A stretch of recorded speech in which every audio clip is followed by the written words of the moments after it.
I'm Nick Luett with Farmers Mutual Hail Insurance Company. My role at Farmers Mutual Hail Insurance Company of Iowa is I'm a precision technology specialist. My goal is to help growers and agents in the field and precision dealers work with precision ag technology for crop insurance. I work with multiple dealerships that also sell crop insurance.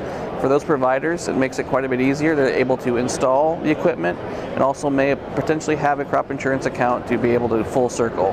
They're the ones that are collecting the data, they're doing the data research as well, and all the agronomic needs for that producer to make it a one-stop shop for that grower.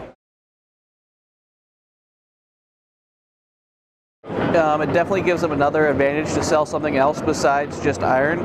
They're able to sell that precision product that they have available to them, being any of the vendors that they do carry as well inside that dealership point of view as well, from that standpoint. It gives them a way to differentiate themselves from the competition as well to make it a one-stop shop for the grower.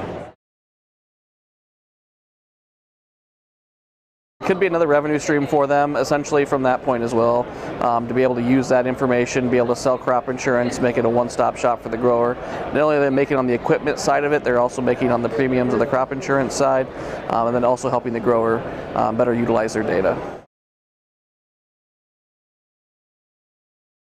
Yes, they would have to go to FMH.com and be able to sign up to, hey, I want to be a dealership side of things as well, or an agent. We'll be able to connect to that as well. We'll send one of our field reps out to meet with them, and we'll go from there.